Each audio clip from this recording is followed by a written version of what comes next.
بسم اللہ الرحمن الرحیم۔ محترم ناظرین، السلام علیکم ورحمۃ اللہ وبرکاتہ۔ آپ صلی اللہ علیہ وآلہ وسلم کا ارشاد ہے، رجب اللہ تعالیٰ کا مہینہ ہے اور رمضان المبارک میری امت کا مہینہ ہے۔ رجب کے مہینے میں جو مرد یا عورت اس مہینے کا احترام کرے گا، اللہ تعالیٰ اس کا احترام فرمائے گا۔ نبی کریم صلی اللہ علیہ وآلہ وسلم نے فرمایا، جب رجب کی پہلی رات آتی ہے تو اللہ تعالیٰ فرماتا ہے کہ یہ میرا مہینہ ہے اور بندے بھی میرے ہیں، رحمت بھی میری ہے، اور جو کوئی مجھے پکارے گا میں اس کی پکار ضرور سنوں گا۔ حضرت انس بن مالک رضی اللہ تعالی عنہ فرماتے ہیں کہ جنت میں ایک ایسا محل ہے جس میں رجب کے روزے داروں کے علاوہ کوئی نہیں جا سکے گا۔ ایک دفعہ آپ صلی اللہ علیہ وآلہ وسلم ایک شخص کی قبر پر گئے تو اس مردے نے چیخنا شروع کر دیا، یا رسول اللہ صلی اللہ علیہ وآلہ وسلم، ہائے مجھے جہنم کی آگ جلا رہی ہے اور میرا کفن بھی آگ کا بن گیا ہے۔ آپ صلی اللہ علیہ وآلہ وسلم نے فرمایا، اگر تو رجب کا ایک روزہ بھی رکھ لیتا تو آج یہ آگ تیرے پاس نہ ہوتی اور نہ ہی تجھے عذاب ہوتا۔ اسی مہینے کی 27ویں شب ایسی مبارک شب ہے جس میں اللہ تعالیٰ نے اپنے محبوب محمد صلی اللہ علیہ وآلہ وسلم کو مسجد اقصیٰ تک سیر کروائی۔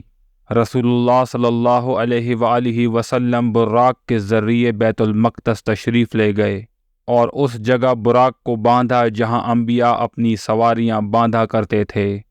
جب مسجد اقصیٰ میں داخل ہوئے تو انبیاء کی امامت کی اور جبرائیل کی جانب سے پیش کردہ دودھ، شہد اور شراب کے پیالوں میں سے دودھ کو چن کر گمراہی سے بچتے رہنے اور فطرت پر قائم رہنے کا امت کو سبق دیا۔ حضرت سلیمان فارسی رضی اللہ تعالی عنہ فرماتے ہیں کہ آپ صلی اللہ علیہ وآلہ وسلم کا ارشاد ہے، جو شخص اس رات کو عبادت کرے اور اگلے دن روزہ رکھے تو اللہ تعالیٰ اس شخص کے نام اعمال میں 100 برس کی عبادت اور 100 برس کے روزوں کا ثواب لکھے گا۔ جب سرور کائنات صلی اللہ علیہ وآلہ وسلم معراج پر تشریف لے گئے تو تمام انبیاء کرام نے آپ صلی اللہ علیہ وآلہ وسلم کی اقتداء میں نماز ادا کی۔ آپ صلی اللہ علیہ وآلہ وسلم نے امامت میں 2 رکعت نماز نفل ادا کی۔ پہلی رکعت میں سورۃ الفیل اور دوسری رکعت میں سورۃ القریش پڑھی۔ حضرت انس بن مالک رضی اللہ تعالی عنہ فرماتے ہیں کہ میں نے آپ صلی اللہ علیہ وآلہ وسلم کی خدمت میں عرض کی کہ ماہ رجب کو رجب کیوں کہتے ہیں؟ آپ صلی اللہ علیہ وآلہ وسلم نے فرمایا، اس لیے کیونکہ شعبان اور رمضان کے استقبال کے لیے اس مہینے میں زیادہ سے زیادہ نیکیاں کی جاتی ہیں۔ حضرت انس بن مالک رضی اللہ تعالی عنہ فرماتے ہیں کہ آپ صلی اللہ علیہ وآلہ وسلم کا ارشاد ہے، جنت کے اندر ایک نہر ہے جس کا نام رجب ہے، جو کوئی اس مہینے میں ایک بھی روزہ رکھ لے گا تو اللہ تعالیٰ اسے اس نہر سے جام پلا کر سیراب کر دے گا۔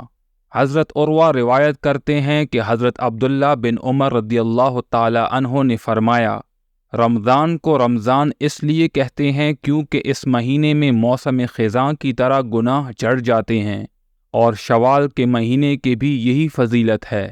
شعبان کو شعبان اس لیے کہتے ہیں کیونکہ اس میں رزق میں فراوانی ہوتی ہے، اور رجب کو رجب اس لیے کہتے ہیں کہ اس مہینے میں فرشتے اللہ تعالیٰ کی تسبیح اور تمہید سن کر بندوں پر رشک کرتے ہیں۔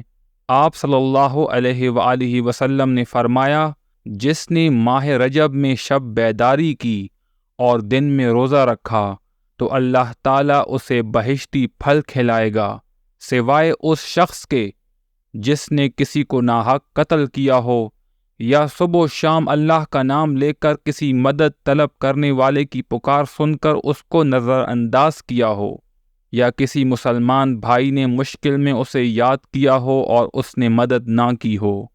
امید ہے آج کی ویڈیو آپ لوگوں کو پسند آئی ہوگی۔ مزید ویڈیوز کے لیے میرے چینل کو سبسکرائب کریں۔